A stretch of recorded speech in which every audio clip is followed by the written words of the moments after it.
¿Cómo andan? Clase número 8, clase de pliometría. Tema muy interesante, muy bueno para abordar, que prácticamente se ve en todos los deportes, aunque a veces parece que no. Vamos a iniciar siguiendo la misma propuesta que venimos teniendo con respecto al concepto de entrenamiento funcional, donde veníamos diciendo que la función preserva lo que es el gesto técnico y a la especificidad y el rendimiento. Con lo cual, creo correcto que antes de empezar a desarrollar lo que es lo que tiene que ver con cuestiones de rendimiento, cuestiones metódicas, metodológicas, y de ejercicios y de técnicas específicas para la pliometría, en meternos en cuestiones más generales, más elementales, que deberían haber sido abordadas, y muchas veces nosotros vemos que no, que la realidad es que tenemos que terminar dando educación física antes de meternos en lo que es el rendimiento. Vamos a meternos en lo que es la saltabilidad, ¿sí? En lo que es la habilidad motora básica del salto, y vamos a apoyarnos en lo que es esta idea que plantea. Yo por lo menos lo leí en el libro de entrenamiento funcional aplicado a los deportes de Michael Boyle, donde él en la pliometría él divide por fases, y las primeras 3 fases, nivel 0, 1 y 2, le dedica básicamente a la fase de caída, ¿sí? A la fase de aterrizaje. Digamos que si nosotros enseñamos a saltar sin enseñar a caer, estamos enseñando un patrón de movimiento que es incompleto. Con lo cual, van a ver que después tiene ciertas implicancias y ciertas dificultades que en el deporte se ven día a día. Y si nosotros no enseñamos el patrón completo, ¿sí? Que sería triple extensión, que a mí me gusta decirlo triple flexo extensión, porque cuando hablamos de flexión estamos haciendo hincapié en la caída o en el impulso previo para después poder extenderse y aplicar esa triple extensión. Estamos enseñando un patrón que es erróneo y estamos fortaleciendo o potenciando la disfunción, ¿sí? Con lo que esto conlleva después en serias lesiones crónicas, por no haber abordado esta cuestión como se debe. Bien, entonces la pregunta que nos hacemos es, ¿para qué o por qué abordar la caída antes que el impulso? ¿Sí? Vamos a ver que en un estudio realizado en el año 85 por Gray, demuestra o denota que el 58% de las lesiones deportivas son producto de un fallo en el salto, principalmente en la caída.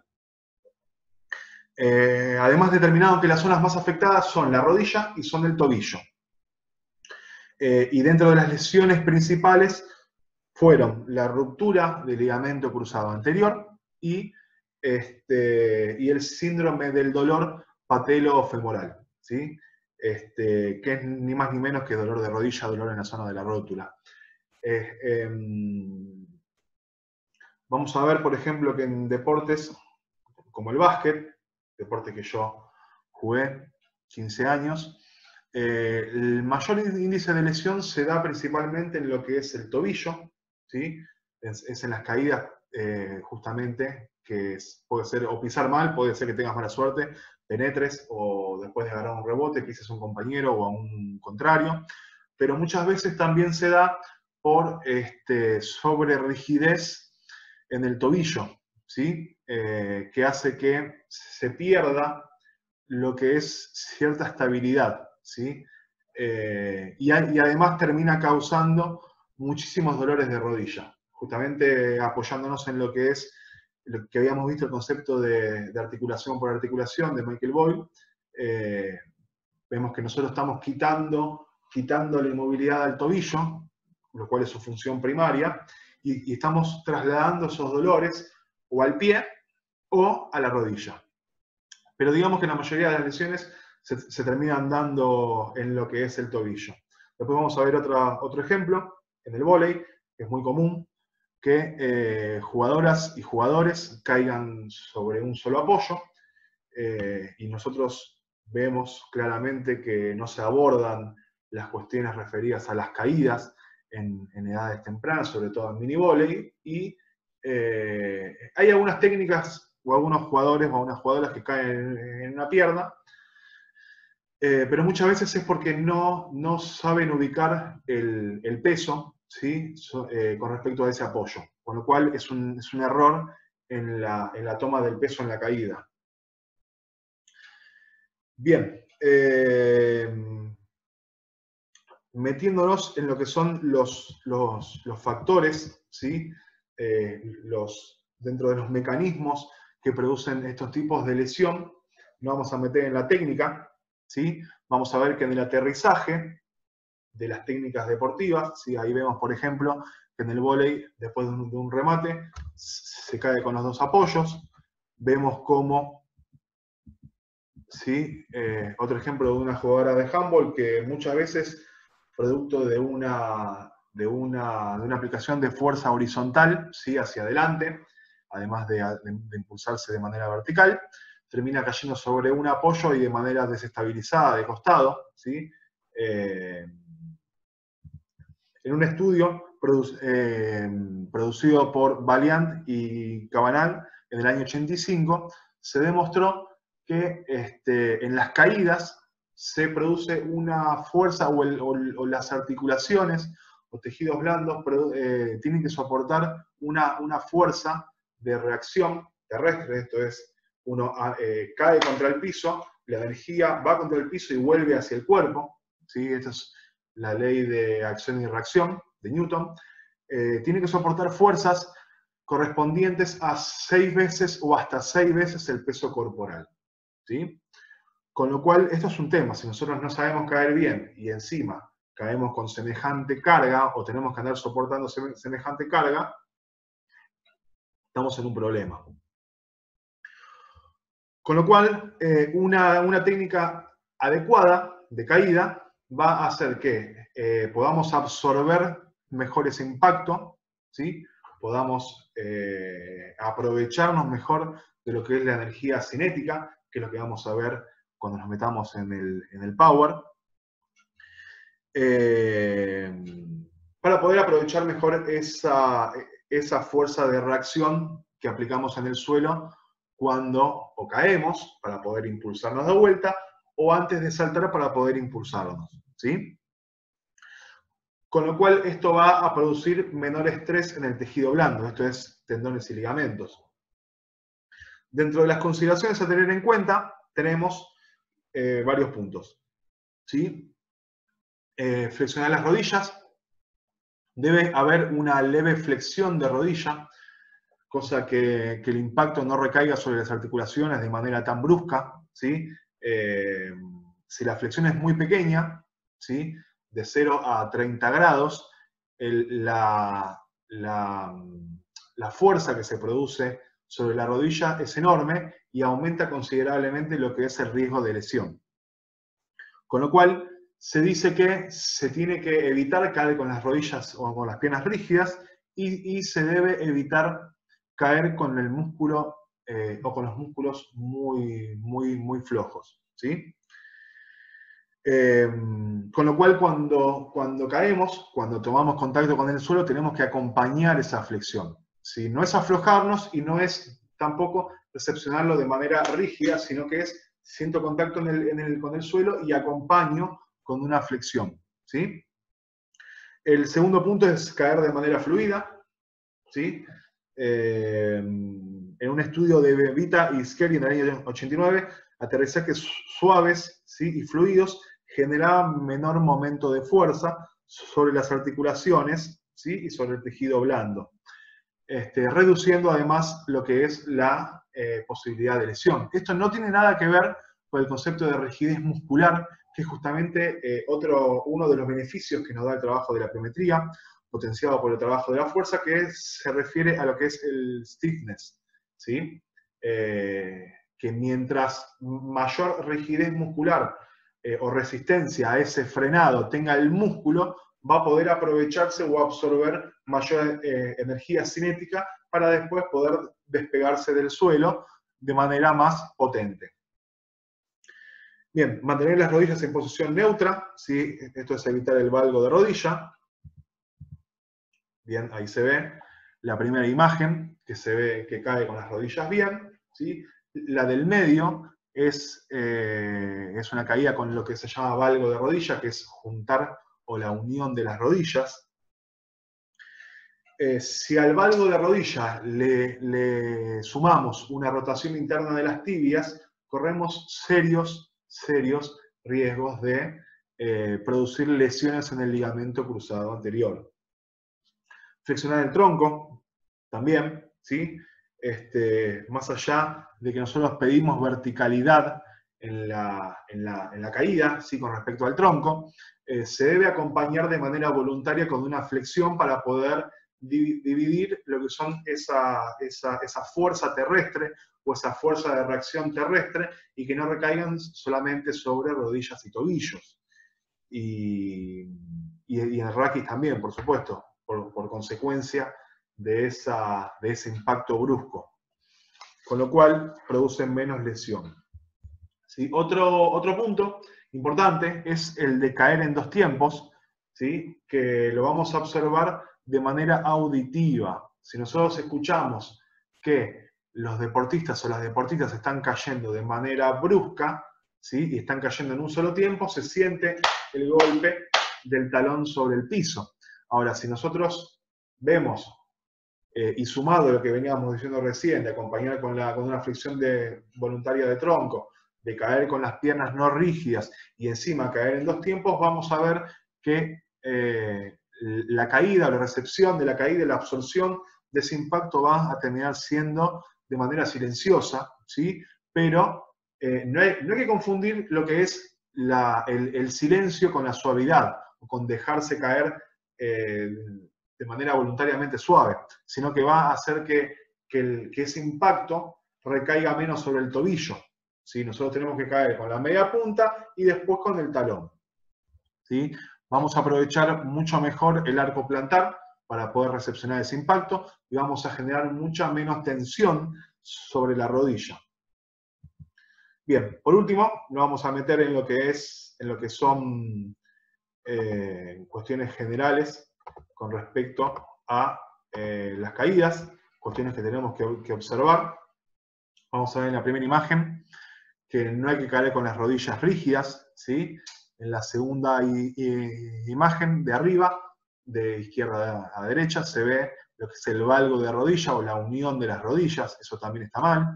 La tercera imagen es la rigidez del tronco, esto que decíamos antes de acompañar la caída con una flexión voluntaria del tronco, caída de una sola pierna, ¿sí? Sin estabilizar, ¿sí? Con todo el cuerpo rotado hacia un lado de manera lateral, esto está mal, y esto es lo que mostramos antes en la lesión en el vóley, ¿sí? De caer con esa fuerza. Imagínense que ahí está quieta, pero si uno salta, ¿sí? Y encima si salta de manera vertical y horizontal, ¿sí? Con lo cual viene con mucha más fuerza, en el caer las fuerzas a las que tiene que resistir esa rodilla es mucho mayor que la que se da en la imagen donde únicamente está apoyada sobre un solo apoyo. Con lo cual la única fuerza que tiene en ese punto es de manera vertical. Imagínense que en el deporte no hay solamente fuerzas verticales. La imagen de abajo, ¿sí? Distancia corta de los pies. La imagen que le sigue, caer con los apoyos demasiado abiertos, ¿sí? Demasiado abierto. Ese también es otro error que hace que aumente demasiado el torque o la presión sobre las caderas. La rotación interna de los pies, ¿sí? Que además de rotación interna también termina generando valgo, no sé si se dan cuenta, y la rotación excesivamente externa de los pies, ¿sí? Estos son otros tipos de errores que se ven cuando nosotros estamos trabajando sobre esa absorción de los impactos. Después también vemos que, a ver,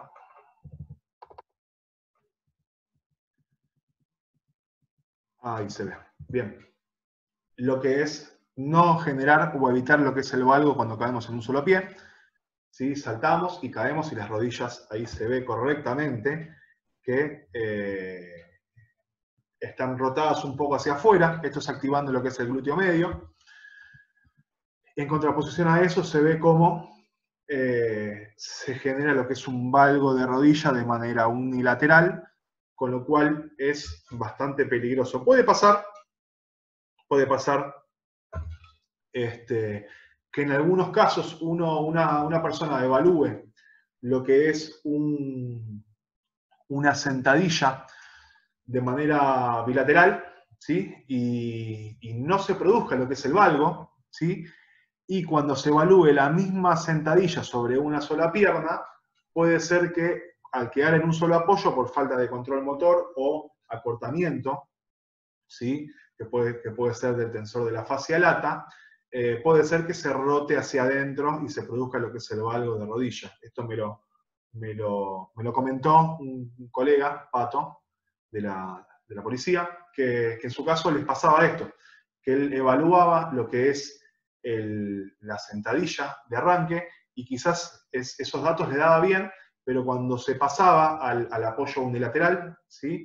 o al apoyo unipodal, se generaba lo que es este valgo dinámico, con lo cual es mucho más funcional en el deporte porque sabemos que él trabaja en el hockey y los apoyos son unilaterales, los desplazamientos son unilaterales, con lo cual es mucho más funcional y es mucho más específico evaluar en un solo apoyo y tener en cuenta este tipo de cuestiones, ¿sí?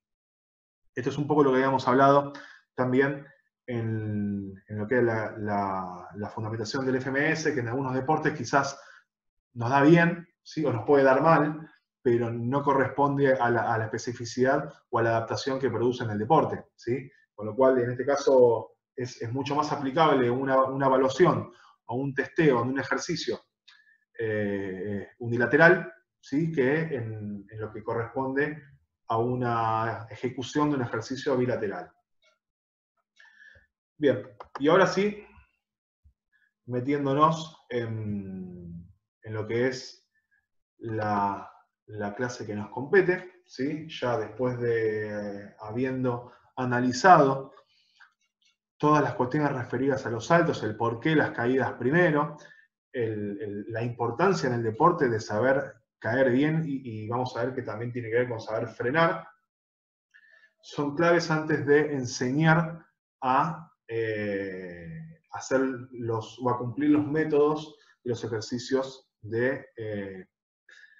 que corresponden a la pliometría. Así como nosotros no enseñamos a lanzar una pelota medicinal sin haber hecho un empuje vertical, ¿sí? o un empuje horizontal de manera completa y de manera correcta, no vamos a dar un ejercicio pliométrico propiamente dicho, ni ningún tipo de metodología si el deportista o la deportista no sabe caer, primero, y no sabe saltar, segundo, y no sabe unir lo que es la fase de absorción más la fase de impulso. ¿Sí? Esto en su libro, en el último libro de avances de Boyle lo nombra, y él decía que tenía deportistas que eran muy fuertes a nivel explosivo y muy bajos a nivel elástico, con lo cual les hacía realizar un test de 4 saltos verticales, ¿sí? Y los deportistas que son explosivos, ¿sí? tenían un muy buen primer salto y bajaban mucho, ¿sí? en el segundo, tercer y cuarto salto, con lo cual no se reaprovechaban de ese impulso después del primer salto. Y habían, con respecto o trazando un paralelismo en ese caso, deportistas que quizás no eran tan buenos a nivel explosivo, pero sí eran buenos a nivel elástico, con lo cual no generaban una altura muy grande o muy elevada de salto, pero sí podían mantener esa misma altura en los saltos sucesivos, con lo cual se seguían aprovechando, ¿sí? o no percibían esa fatiga porque aprovechaban bien lo que es, o lo que llama Yuri Verkhoyanski, energía no metabólica, ¿sí? que es la energía cinética. Bien, vamos a meternos un poco en el tipo de tensiones. Tenemos elástico explosiva, que tiene que ver con vencer una resistencia pequeña, ¿sí? Se da un 50% de un teórico de fuerza máxima. Una fase concéntrica precedida de una fase excéntrica, ¿sí? O sea que sí o sí, primero tiene que haber una fase excéntrica. El porcentaje de RM, como dijimos, es menor al 50%. El pico máximo de fuerza se da al inicio, o sea que tiene una gran fuerza inicial. Esto va a potenciar lo que es, o va a hacer que la fase de aceleración sea más propicia, o sea, más elevada, y trae como consecuencia que la velocidad de ejecución se sigue manteniendo. La aceleración disminuye por el aumento de la inercia, ¿sí? Con lo cual, como vemos que los porcentajes son más bien bajos, ¿sí? Un 50% es un porcentaje bajo de la carga, hace que la utilización o la implicancia de la fuerza máxima disminuye, ¿sí? Porque le da paso a lo que es la velocidad. La inercia aumenta por el aumento de la velocidad al inicio del movimiento, ¿sí? Esa capacidad o esa tendencia al frenado, que es la inercia, aumenta por ese aumento de la velocidad, y la velocidad aumenta por el porcentaje bajo de la carga y el gran pico máximo de fuerza antes de iniciar el movimiento, ¿sí? Dentro de los ejercicios tenemos los que son balísticos, sí, que tiene que ver con la pérdida de control del elemento o del propio cuerpo, ¿sí? Hacemos referencia al concepto de balístico relacionándolo a, o trazando un paralelismo en la analogía de lo que sería el disparo de una bala, ¿sí? Donde se aplica un gran impacto, ¿sí? En el cartucho y la bala sale disparada, ¿sí? Con lo cual tiene que ver con ese momento de pico máximo de fuerza que se da antes de que se inicie a producir el movimiento. Dentro de los ejercicios tenemos lanzamiento con medicine ball, los saltos, ¿sí? Con contramovimiento, multisaltos, estocadas con salto, ¿sí? Sentadilla con salto también, extensiones con aplauso, flexo, extensiones con aplauso, y dentro de los básicos, ejercicios de fuerza globales, digamos, ¿sí? Que pueden ser con desprendimiento del elemento. Puede ser un empuje vertical, puede ser un empuje horizontal, ¿sí? Algunos autores trabajan de manera balística, ¿sí? Y de manera no balística también, ¿sí? Dentro de la tensión, que es la que le sigue, la tensión elástico explosiva reactiva, que es la que más tiene que ver con la pliometría, ¿sí? Las características similares a la tensión que acabamos de describir. El estiramiento previo en fase excéntrica es corto y es más intenso, o sea, se produce un pasaje de concéntrico a excéntrico mucho más breve que la tensión elástico explosiva, ¿sí? El pico máximo de fuerza se produce antes, más elevado y dura menos tiempo. Dentro de los ejercicios tenemos, con respecto a los balísticos, ¿sí? El drop jump, que es el ejemplo propiamente dicho de la pliometría, lo que son los multisaltos, lo que son ejercicios de coordinación realizados a máxima velocidad, ¿sí? Por ejemplo, una aceleración en 15-20 metros, ¿sí? Que requiere una gran coordinación y apoyos fuertes y sucesivos contra el suelo, es un trabajo pliométrico, ¿sí? ¿Por qué no?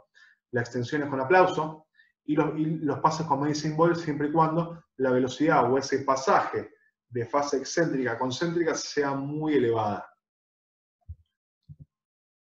Bien, entonces nos metemos con el concepto clave de la clase, ¿sí? Que es, ¿qué es la pliometría? ¿Sí? ¿En qué consiste el régimen pliométrico de trabajo muscular? Autores, el autor número 1, el que ideó e inició lo que se llama el método de choque. Hoy en día se produce un poco una confusión con respecto a la pliometría y con respecto al método de choque, ¿sí? Pero dada la instalación de esa palabra, de la pliometría, a nivel tan corriente, terminan dejándolo como sinónimo. Pero cabe destacar que lo que tiene que ver con pliometría es el método de choque propuesto por Yuri Verkhoyanski. Les voy a pasar después material para que lean. Hay un libro específicamente que habla sobre pliometría, ¿sí?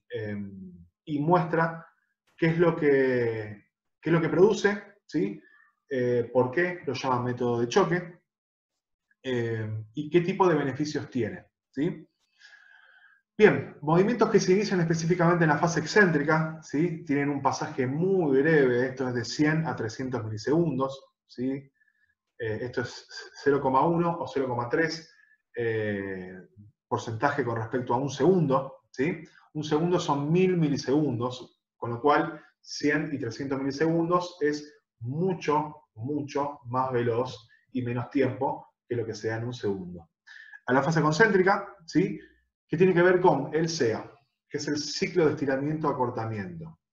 ¿Sí? Esto que dijimos recién, de que se inicia una fase excéntrica, se produce una muy, muy, muy breve, acá no se nombra, en la palabra no se la nombra, pero por supuesto que hay una fase isométrica, ¿sí? Porque para poder cambiar de dirección tiene que haber una explosiva y brevísima fase isométrica que haga que haya un cambio de régimen, de excéntrico, de estiramiento, a contracción. Con lo cual no se nombra, pero se sabe que forma parte. Bien, dentro de las fases tenemos, primero los músculos se estiran de forma elástica, con lo que se llama régimen concéntrico, por supuesto. Hay una transición entre los dos regímenes que se produce muy rápidamente, que tiene que ver con esta fase isométrica, que ahí no la nombro, pero ahí es donde se mete la fase isométrica, explosiva. Posteriormente comienzan a contraerse energéticamente, ¿sí? El músculo, en lo que sería el régimen concéntrico. Dentro de las características principales del impulso de fuerza pliométrica, tenemos que en la fase de amortiguación, la energía cinética se transforma en un potencial de tensión elástica de los músculos que se encuentran estirados. Esto es relacionarlo con lo que sería un elástico, que cuando agarra uno estira el elástico acumula energía, cuando lo suelta sale disparado, ¿sí? Producto de esa energía acumulada. Bueno, este mismo concepto es el que se da en el músculo, con lo cual Yuri lo nombra como energía no metabólica, ¿sí? O energía que no produce desecho y no requiere de materia prima, sino que se autoabastece producto de ese estiramiento, ¿sí? Pero se beneficia, vamos a ver, que de determinadas cuestiones, que es lo que viene ahora en la próxima diapositiva. Este potencial será utilizado posteriormente para aplicar fuerza en la fase concéntrica. O sea, nosotros nos aprovechamos de ese estiramiento, ¿sí? Que es que nosotros frenamos el movimiento. Fíjense la importancia de por qué arrancar a enseñar la caída o la absorción o la toma del peso antes del impulso, ¿sí? Porque uno antes de saltar tiene que agacharse, por ejemplo, para poder acumular esa energía cinética y poder empujar el piso y buscar más altura o más longitud según sea el tipo de salto o el tipo de vector que estemos tratando de aplicar. La capacidad de los músculos de acumular energía elástica en el estiramiento y aprovechamiento como complemento energético que hace aumentar la fuerza de contracción se llama capacidad reactiva del aparato neuromuscular. Con lo cual, queremos decir que un deportista o una deportista es muy reactiva o muy reactivo, significa que es un deportista altamente eficiente, ¿sí? Que aprovecha muy, muy bien de los estiramientos y de justamente esa energía no metabólica. Vamos a ver que hay deportistas donde el nivel de maestría queda denotado o demostrado según el nivel de eficiencia en los corredores, ¿sí? Los corredores de velocidad o los corredores sobre todo los de maratón, que uno dice pliometría para los fondistas, ¿para qué? Se ve que los mejores o los de nivel más alto son los que menos energía gastan en los pasos, sino que se van reaprovechando de esa capacidad reactiva del músculo, de que en cada contacto en el suelo le provea fuerza para poder seguir corriendo, ¿sí? Con lo cual no es completamente o del todo una demanda a nivel metabólico, ¿sí? Bien, energía cinética. La absorción de la energía cinética por parte de los músculos cumple las siguientes funciones. Favorece el reclutamiento inmediato del músculo durante el trabajo activo, en el momento inicial de la amortiguación del impacto. Esto es, nosotros acumulamos la energía, pero en ese acumular energía estamos reclutando fibra muscular, ¿sí? Unidades motoras, mejor dicho, para que podamos reaprovechar esta fuerza que aplicamos contra el suelo, ¿sí? Estimula el aumento rápido del impulso de fuerza. El valor máximo de este aumento será mayor cuanto mayor sea la energía cinética acumulada. O sea que mientras más reactivo sea el deportista o la deportista, y más fuerte sea este impulso previo, esto es, si yo soy fuerte y el impulso o el estiramiento previo es bien intenso, yo voy a poder aprovechar mejor esa energía, ¿sí? Con lo cual, si uno es fuerte y aprovecha ese impulso de manera bien agresiva, va a poder saltar más. Crea un notable potencial de tensión muscular que aumenta la potencia, por tanto la velocidad de la siguiente contracción, ¿sí? Con lo cual, si yo soy reactivo y me aprovecho mejor de ese estiramiento brusco y fuerte, ¿sí? La velocidad de la contracción posterior, o sea, la contracción concéntrica posterior, va a ser mayor, más fuerte y más efectiva.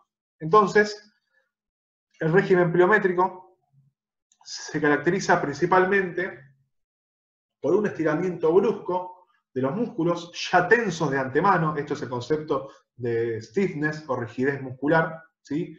Que mientras más rigidez tenga el músculo, mejor va a poder absorber. O sea, el concepto de rigidez, quiero que lo entiendan, que tiene que ver con el engrosamiento del elástico, ¿sí? Desarrolla un elevado impulso explosivo de fuerza, ¿sí?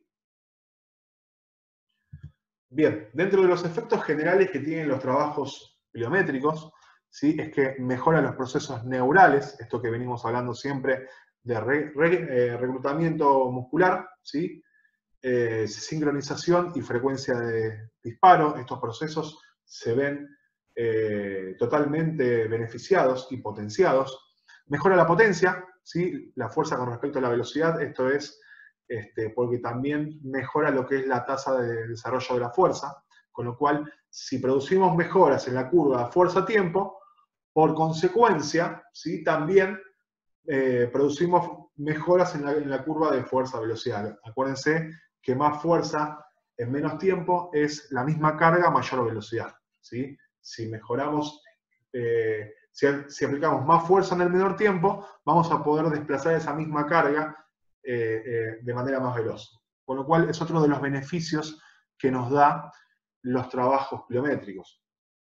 Mejora lo que son mecanismos inhibidores y mecanismos facilitadores de la contracción. Esto es, mejora lo que es el órgano tendinoso de Golgi, que le envía información al sistema nervioso con respecto al estiramiento, ¿sí?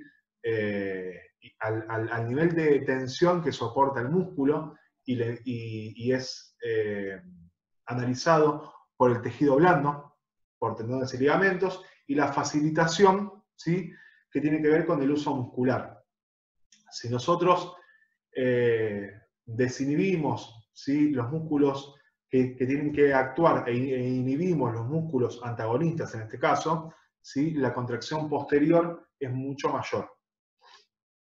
Mejora de la capacidad de almacenar energía elástica, esto es la capacidad reactiva, aprovechamos mejor de ese estiramiento, ¿sí?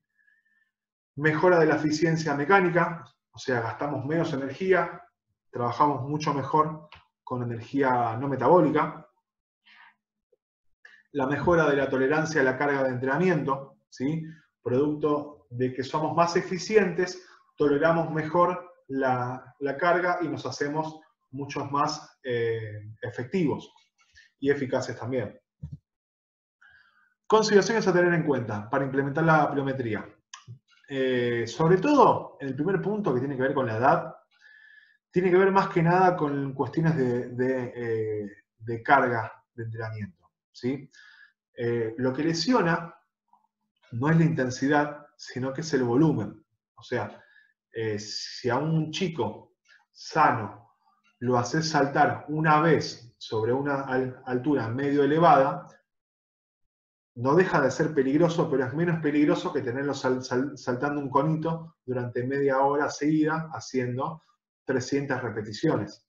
Digamos que es mucho más lesivo y es mucho más nocivo y es mucho más mudo ese tipo de lesión que el saltar sobre una superficie elevada. Con lo cual tenemos que tener mucho cuidado con edades tempranas y con edades avanzadas con respecto al volumen, ¿sí? Trabajar con un volumen mínimo indispensable. El segundo punto que tiene que ver con el peso corporal, hay que tener mucho cuidado con respecto a las personas que son de elevado peso corporal. Esto es apoyándonos un poco en lo primero que habíamos visto, ¿sí? En ese estudio de Balián y Cabanán, que hablan de la relación o lo que pueden percibir las articulaciones con respecto a la consecuencia de esa reacción de fuerza terrestre que es igual a 6 veces el peso corporal, con lo cual si la persona es muy pesada hay que tener mucho cuidado, sobre todo, volvemos a lo mismo, con respecto al volumen, ¿sí? Porque puede ser que sea de peso corporal elevado, pero que tenga una fuerza suficiente como para poder soportar su propio peso, ¿sí? Porque capaz que tiene los valores de fuerza necesarios, que es el punto que viene después, con lo cual hay que tener mucho cuidado siempre con el volumen. En este tipo de trabajos hay que tener mucho cuidado con el volumen, hay que ser muy cuidadoso con el volumen que estamos manejando. Condiciones de fuerza previa, ¿sí?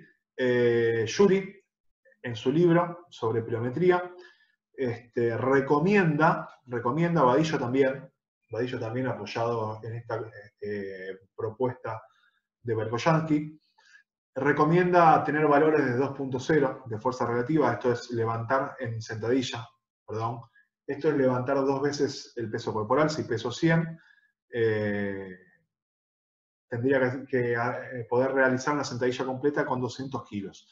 Digamos que de esta forma el músculo está preparado, el tejido blando está preparado, ¿sí? Para poder soportar estos impactos y nos podemos aprovechar mejor de ese producto, de esa rigidez muscular o ese stiffness, de ese estiramiento previo para aprovechar ese impulso posterior.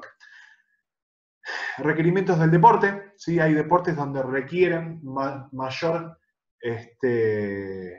capacidad reactiva que otros, sobre todo los deportes que son de potencia y los deportes que requieren mucha saltabilidad, digamos que tiene mayor requerimientos de la pliometría, con lo cual las condiciones de fuerza previa van a tener que ser elevadas para poder beneficiarse primero de las adaptaciones producidas por los trabajos de pliometría y segundo para poder soportarse el volumen que trae como consecuencia el trabajo de la preparación física y el altísimo volumen que se da en la especificidad del deporte. Pienso, por ejemplo, en un jugador o una jugadora de vóley, ¿sí? Que además de trabajar en la preparación física, después tiene un volumen altísimo de salto adentro de la cancha. Bien, experiencia técnica, esto es el concepto de triple extensión, todo lo primero que hablamos antes de arrancar esta clase, de aprender a caer y aprender a saltar. Si no se salta, si no sabe saltar y si no sabe caer antes que saltar, no se hace pliometría. No se hace pliometría. Las lesiones, ¿sí? Si existe algún tipo de lesión en la rodilla, en el tobillo, en la espalda, seguramente no habría que ver el caso, habría que charlarlo con algún traumatólogo y algún kinesiólogo a ver que nos recomienda, yo solamente lo nombro, no es cuestión de meternos en un terreno que no nos compete, pero simplemente propongo de analizarlo y de comunicarlo. Superficies de salto y caída, las superficies más duras puede llegar a producir algún tipo de lesión, producto del impacto, y si nos pasamos del otro lado, vamos a ver que algunos preparadores físicos de fútbol, que les gusta mucho ir a trabajar sobre la arena, proponen lo que son trabajos de pirometría en un terreno totalmente blando, que hace que el tiempo de contacto sea enorme, con lo cual no tiene ningún tipo de sentido, o yo por lo menos considero que no hay ningún tipo de sentido trabajar o hacer trabajos que requieran un SEA breve o que tengan intencionalidad de que el tiempo de contacto sea el menor posible en una superficie donde vos apoyás el pie en el suelo y hasta que saltás se te duerme una siesta. Con lo cual no le encuentro mucho sentido hacer ese tipo de trabajo en ese tipo de superficies. Digamos que las superficies que recomiendan son suaves, pero no ni muy suave ni muy dura. ¿Sí? Puede ser el césped, puede ser lo que son las planchas de goma eva, también puede realizarse un buen trabajo, cosa de que el tiempo de contacto sea el necesario, ¿sí? Y se pueda aprovechar lo que es esta energía de acción y reacción cuando aplicamos fuerza contra el suelo. Entrada en calor, por supuesto, ¿sí? Por supuesto que tiene que haber una entrada en calor adecuada. Si nosotros vamos a trabajar sobre la pliometría, que estamos buscando velocidad de ejecución, sin duda vamos a tener que, primero, hacer una muy buena entrada en calor general, ¿sí? Aumentando la temperatura del cuerpo. Está demostradísimo, ¿sí? Que cuando el músculo está bien entrado en calor, la potencia se genera de manera más eficaz, ¿sí? Y después ir aumentando lo que es la velocidad de ejecución. No se puede hacer una entrada en calor estática y suave y de repente arrancar con el trabajo propiamente dicho de pirometría, sino que tiene que haber un aumento de velocidad de ejecución a medida que va pasando lo que es esa entrada en calor. Con lo cual tiene que haber una cierta progresión, ¿sí? Que es el punto que viene después, para poder llegar al trabajo específico.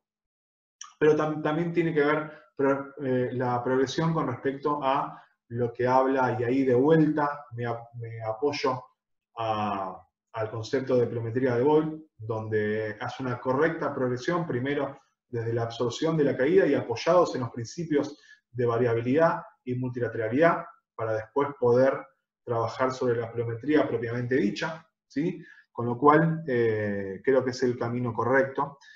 Y voy a armar un video para que puedan ver cómo son las propuestas que él da en su libro.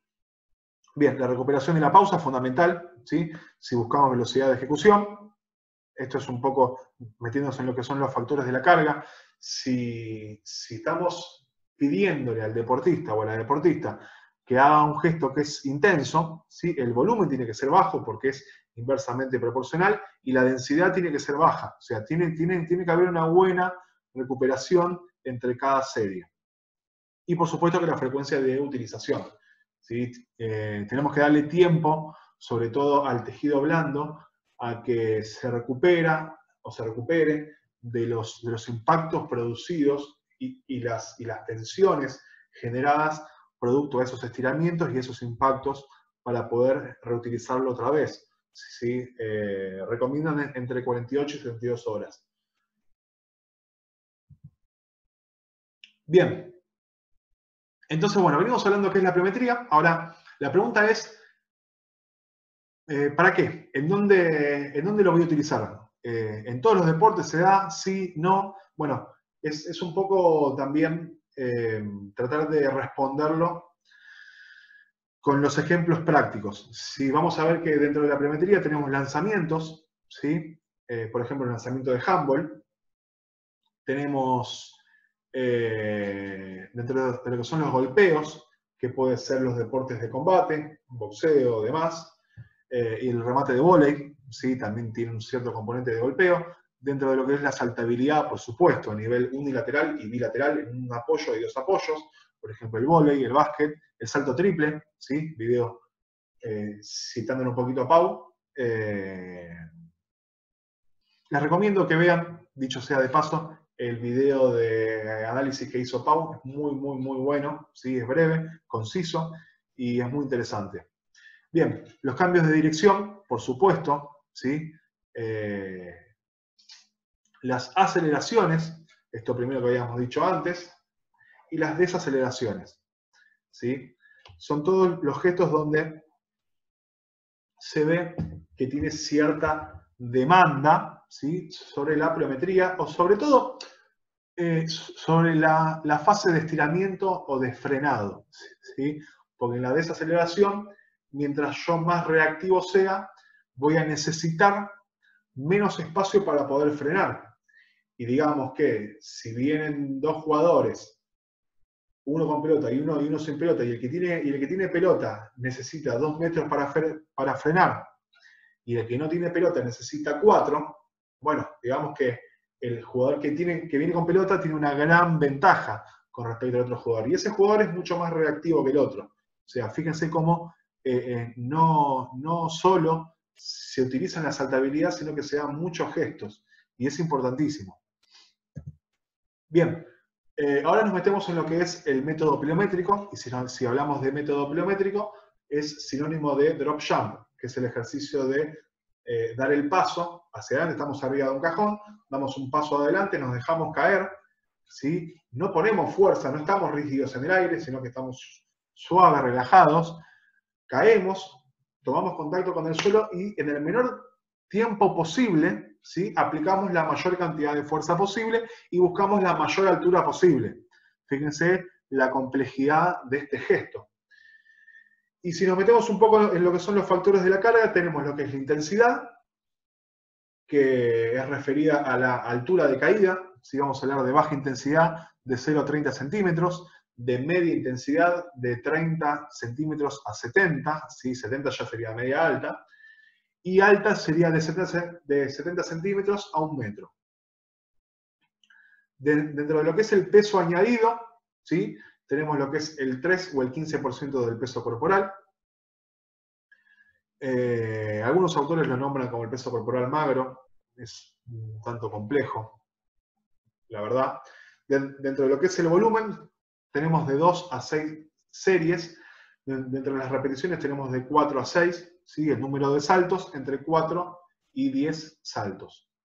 Y el punto clave para mí acá es la pausa, siempre, porque la pausa es lo que nos va a permitir poder mantener esa eficiencia, primero, y esa efectividad en los saltos. Con lo cual, si las pausas son incompletas, vamos a ir perdiendo velocidad de ejecución, vamos a ir reclutando fibras lentas y fibras intermedias, sobre todo, más que lentas, y vamos a ir acumulando lactato cuando no debemos, ¿sí? Con lo cual, la pausa, la micropausa es de 1 minuto y medio, si el volumen es muy bajo, a 3 minutos, y la macropausa es de 3 minutos a 10 minutos. Pueden ser 10 minutos si la intensidad es muy alta, ¿sí?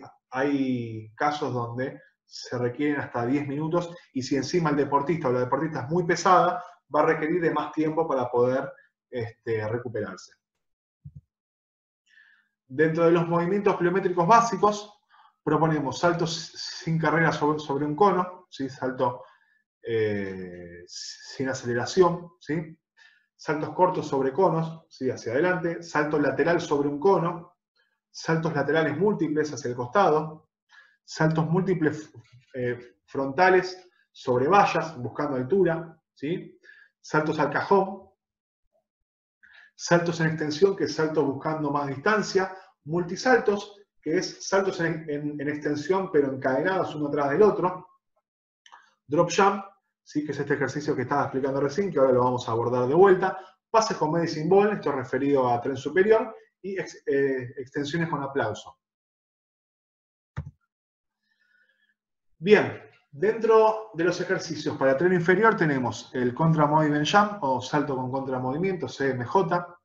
La técnica del atleta comienza con un ejercicio parado, ¿sí? Realiza un movimiento hacia abajo de flexión e inmediatamente realiza un movimiento ascendente que produce el despegue. ¿Sí? Ahí se ven en la figura que baja. ¿Sí? Ahí en ese caso se puede ver que hay demasiada lateralidad en el tronco. Se puede pedir que haga un poquito más de flexión voluntaria del tronco para poder aprovechar un poco mejor la fuerza de los electores. ¿Sí? Bien, segundo ejercicio. ¿Sí? No es un ejercicio pliométrico, pero en consecuencia termina mejorando o correlacionándose con la pliometría. ¿Por qué? Porque el squat jump o salto sin contramovimiento, ¿sí? Digamos que estamos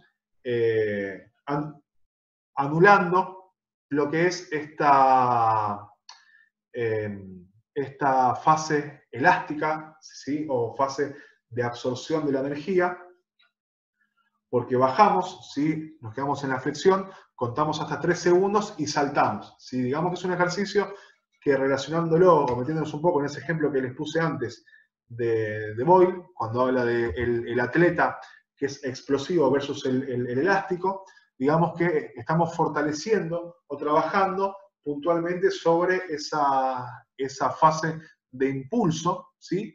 O esa explosividad en el salto, con lo cual tiene que ver también con que mientras yo más fuerte sea a nivel de impulso, ¿sí? Y si encima puedo reaprovechar bien esa energía elástica, voy a poder saltar más, con lo cual tiene una correlación directa con los trabajos pliométricos. No es pliometría, ¿sí? Hay que decirlo, porque está metido en el power, pero creo que tiene una correlatividad directa como para por lo menos nombrarlo.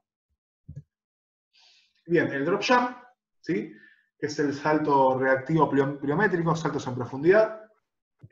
Doy el paso adelante, ahí se ve la chica, ¿sí? Que toma contacto y salta. ¿Sí? El atleta parado sobre un banco debe dejarse caer, recepcionar la caída en el menor tiempo de contacto posible, esto es fundamental, y saltar lo más rápido y alto posible.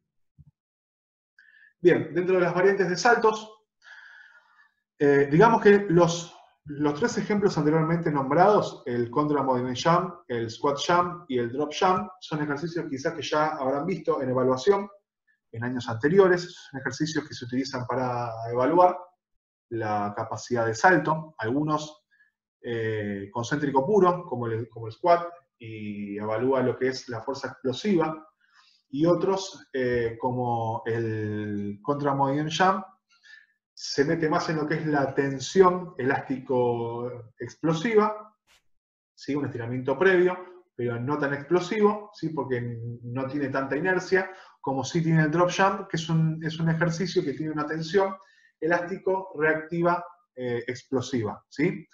Con lo cual es netamente pliométrica. O sea, quiero que se entienda esa diferencia de esos 3 ejercicios que sirven para evaluar, para testear, y para evaluar también, por supuesto, pero se complementan uno con el otro.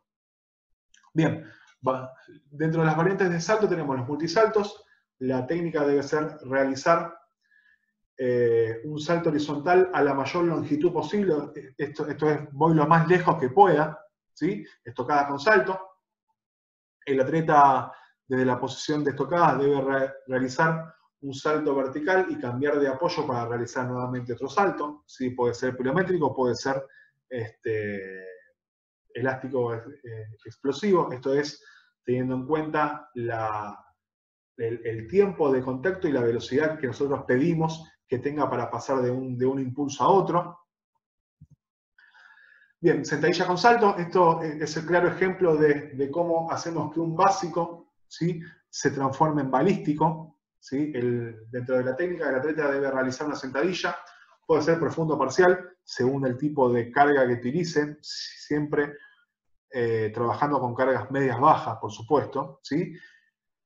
Y tiene que ver también con el grado de especificidad y requerimientos que tiene en el deporte. Debe extender bruscamente la fase concéntrica y realizar un salto vertical, pudiendo acomodarse entre cada salto o pudiendo hacerlo más pliométrico, ¿sí? Sin pausa en el medio. Esto es para niveles mucho más avanzados. Salto rodilla al pecho. El atleta debe realizar un salto vertical y en el punto de mayor altura llevar las rodillas al pecho. Es bastante conocido este ejercicio. Dentro de lo que es el tren superior, tenemos lo que son flexos, extensiones con aplauso. Dentro de la técnica, el atleta debe realizar flexos, extensión de brazos, pero la extensión debe ser brusca, intentando despegarse del suelo. Puede aumentar la inercia desde dos bancos y cayendo por el medio, ¿sí?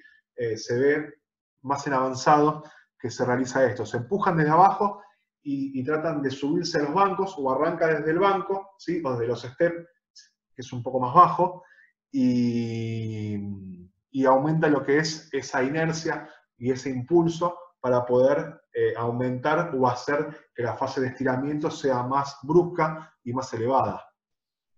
Lanzamiento de la medicine ball, ¿sí?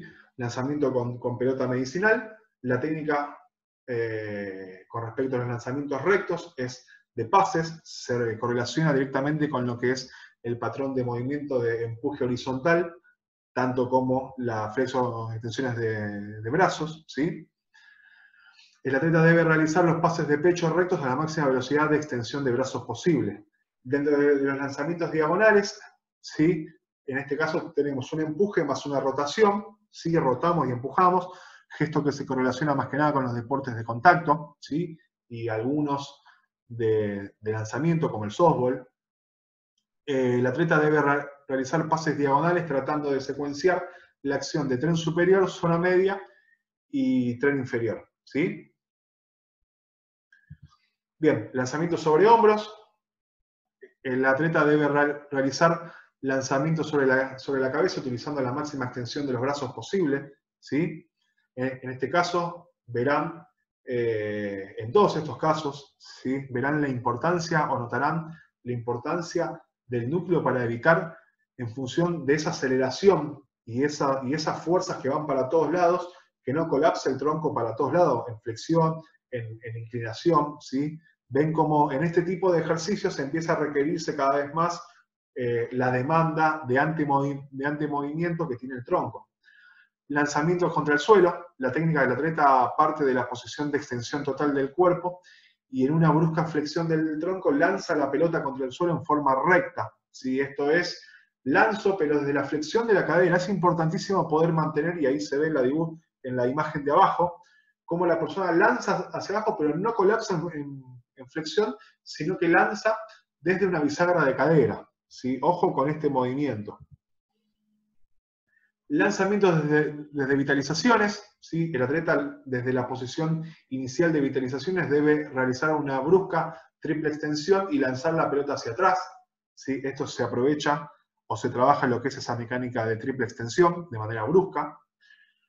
Fuerza con impulso más lanzamiento. El atleta debe, desde la semiflexión, realiza una flexión de cadera, tobillo, ¿sí? Y rodilla, y extiende bruscamente para lanzar la pelota lo más lejos posible.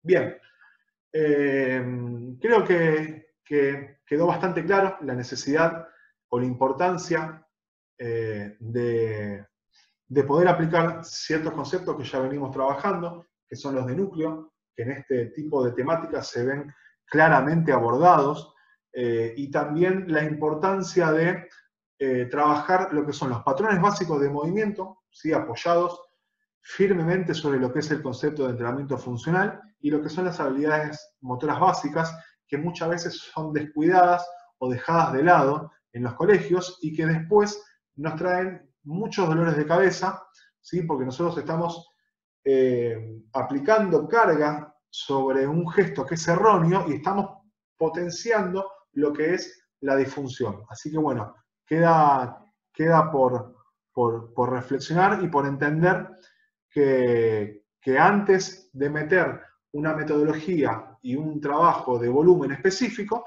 tenemos que meternos en la técnica. Con lo cual, volvemos a decir que todo ejercicio sirve para poder evaluar y toda evaluación sirve para ser utilizada como un ejercicio. Así que bueno, les mando un abrazo grande, espero que les haya gustado, ¿sí? Voy a dejarles videos con ejercicios, sobre todo con la propuesta de Michael Boyle, para que puedan ver cómo él aborda esta temática. Así que bueno, abrazo grande y nos estamos viendo. Chau, chau.